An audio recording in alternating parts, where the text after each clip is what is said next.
ভূস্বর্গ কাশ্মীরের জনপ্রিয় পর্যটন এলাকা পেহেলগামে এখন সুনসান নীরবতা। দুদিন আগেও পর্যটকদের পদচারণায় মুখর থাকা অঞ্চলটির সড়কগুলোতে মানুষের দেখা মেলাই কঠিন। পর্যটকদের ওপর ভয়াবহ সন্ত্রাসী হামলার জেরে এই পরিস্থিতি এখন পেহেলগামে।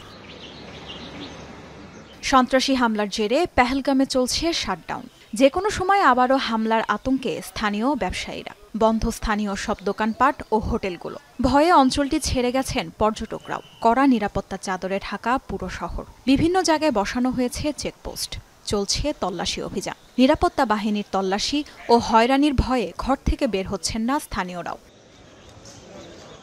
হামলায় প্রতিবেশী দেশ পাকিস্তানকেই দায়ী করছেন অঞ্চলটির স্থানীয় রাজনীতিবিদরা। সন্ত্রাসীদের বিরুদ্ধে কাশ্মীরের মুসলিম জনতাকে রুখে দাঁড়ানোর আহ্বান জানিয়েছেন তারা।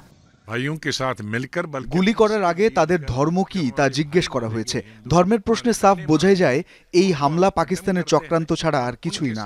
ধর্মের দোহাই দিয়ে ওরা মনুষ্যত্বে আঘাত করেছে। পর্যটকদের উপর এমন নজিরবিহীন হামলায় ক্ষোভে ফুঁসছে গোটা ভারত। হামলার নিন্দা জানিয়ে বিভিন্ন স্থানে চলছে বিক্ষোভ সমাবেশ। যারা এই কাজ করেছে তা মহাপাপ। হামলাকারীদের কাউকে ছাড় দেওয়া হবে না। আমরা বিচার করে ছাড়ব। পুরো দেশ ক্ষোভে ফুঁসছে এবং এর প্রতিশোধ দেখতে চায়। হামলাকারীদের খুঁজে বের করে গুলি করতে হবে। একমাত্র তখনই আমরা শান্তি পাবো। শুধু পেহেলগামেই নয়, সন্ত্রাসী হামলার প্রভাব পড়েছে কাশ্মীরের অন্যান্য এলাকাতেও। ভয়ে আর আতঙ্কে গোটা রাজ্যের বিভিন্ন এলাকা থেকেই বাড়ির পথ ধরেছেন পর্যটকরা।